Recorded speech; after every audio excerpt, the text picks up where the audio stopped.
手工。今天呢，给您分享的是这样子的一款束口袋，它呢是一个娃衣的造型，是不是很可爱？那我们出门的时候，里面放上零食，让孩子自个儿提着，挺合适的。那通过这个口袋的制作，我还会分享给大家一个新的缝纫工艺，它呢叫分季缝。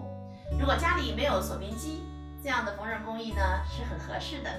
接下来就和我一起看一看它的制作过程吧。先来和大家介绍的是束口袋的材料和具体的尺寸。这个呢是主体部分，它长度50厘米，宽度36厘米。这个是束口袋袖子部分的材料，它呢长度30厘米，宽度8厘米。这个材料需要2份。这是主体部分的拼色，它长度50厘米，宽度5厘米，这个是1份。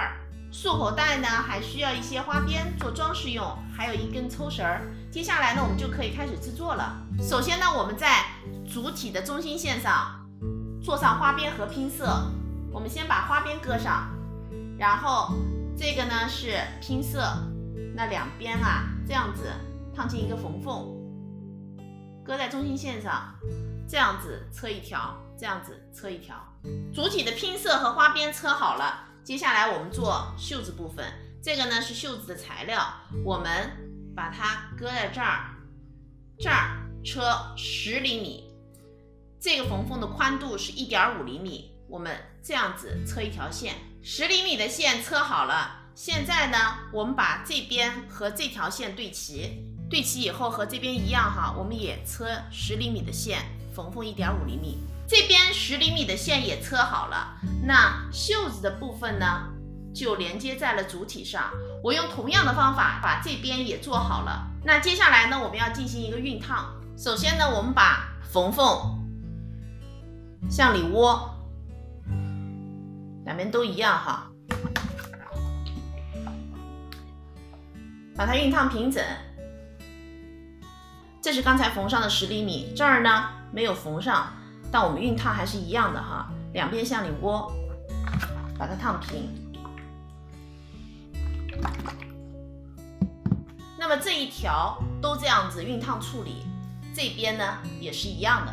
熨烫好以后，我们在熨烫好的缝缝上车一条线，缝缝上的线呢车好了。现在我们这儿两条边呢都是光边了。